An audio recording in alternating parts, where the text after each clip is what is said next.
The parallel investigation into the Trump assassination attempt, led by Representatives Eli Crane and Corey Mills, took place yesterday.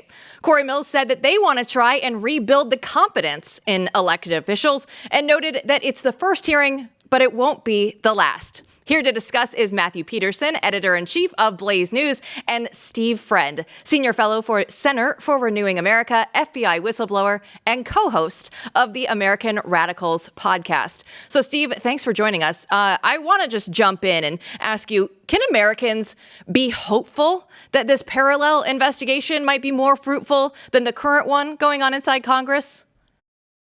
Any port in a storm at this point. I have no confidence that the FBI is going to carry forward a transparent and complete investigation. I mean, this is the same agency that said the congressional baseball shooting in 2017 was suicide by cop, not an actual assassination attempt. And they've classified this as potential domestic terrorism. So they're going to classify it in a way that they can't report back to Congress. This was the necessary step to have proper oversight. And this parallel investigation actually has a chance, if they put forward a proper and thorough investigation, bring forward some of the experts that can comment on it the best, that they might be able to get the American people some answers in a timely fashion. Look, the FBI agents, you only have to do one investigative action every 90 days to be in the good. The 60-day time limit for them is actually quite a big ask. I think that these guys that seem really interested and motivated to get the answers to the American people are going to outdo the FBI and put the real pressure to them. Steve, what do you hear that other people are saying about this? And has it had an effect on the official investigation? Is this going to light a fire under people or people ignoring it? What's going on?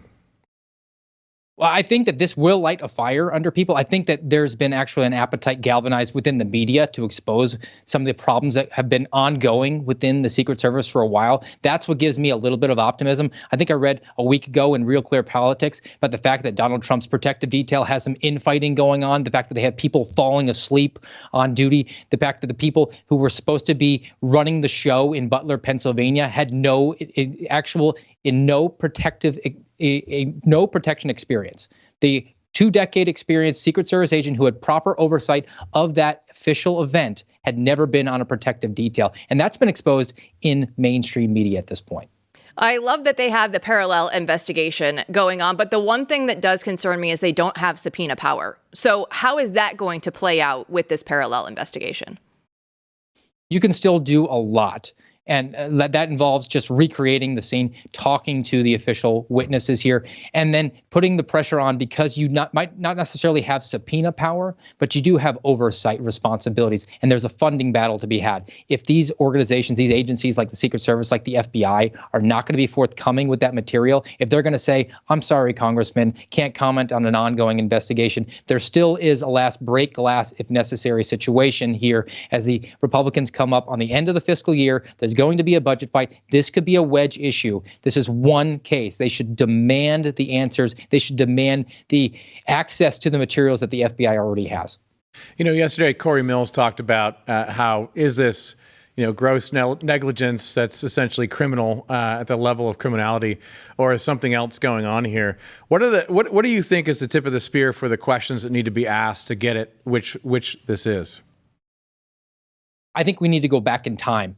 It's my contention that this is not a one-time incident. There's this myth of competence that exists with the Secret Service, like many federal law enforcement agencies. These failures, I contend, have happened for a long time, and they've just going on, and they just haven't been tested. They haven't had someone actually try to take that shot because people watch TV and movies, and they think that if I get up and take a pot shot at a current presidential candidate, then I'm going to get smoked by a counter sniper team. That's not true. So the best way to go about that is look at simple things like who was on their phone, who was on their government phone at the time that this was going on, maybe scrolling through social media. Let's go talk to the locals and see what sort of engagement that they got from the advanced teams from the Secret Service. If those failures were happening, there's going to be a track record of happening in the past, and there will be local officials who are anxious to bring that forward because they are tired of getting blamed by the federal government for these failures. Steve, there was a whistleblower that came out and told Senator Josh Hawley that Secret Service agents planning Donald Trump's rally on July 13th in Butler, Pennsylvania, were discouraged from asking for extra event security. So in what world would that make sense, Steve? Well, the funding for the Secret Service is up by over 50% in the last 10 years, but their staffing for the protective details is down. They've had such attrition rates. So they're going to make the argument that we don't do more with less. We don't have the manpower or the resources. We're going to have to spread this out there the best of our ability and rely on other assets like Homeland Security investigations to fill that gap, rely on locals to do that. But that just doesn't pass muster, especially when you have someone who is such a high influence person like Donald Trump. He should be afforded the maximum amount of protection. They can't just continue to rely on having a limited number of resources available to them. Steve, how will we know when we can trust the Secret Service again? What needs to happen for us to trust them? Well, the same thing that needs to happen with the FBI, a full and transparent look at what's gone on. The media has done that to a certain extent here. I think the shine is off the Secret Service. Look, it was exposed that in the last year, there have been multiple failures that have gone on that have gone virtually unreported. Last year, they had someone get onto Barack Obama's Hawaiian estate just to take pictures for social media. That wasn't reported. Just 2 months ago, the Miami field office had someone break in and spend the night and allegedly look at pornography all night long on an open internet source that the Secret Service had because they propped open the doors to get more ventilation.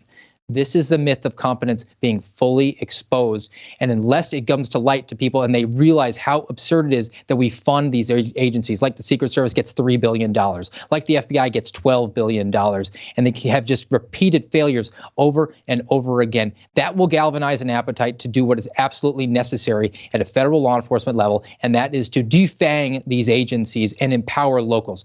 I've said over a year now that we need to take the guns away from organizations like the FBI and bring in local agencies, empower them to have federal arrest authorities. I think it's a little bit of a different animal with the Secret Service because of their mission set, but they need to change the way that they're recruiting and bringing people on and actually get people that are interested in doing the job and not just advancing themselves, like the lead agent in Butler, Pennsylvania, who likely only took on that job so that she could promote.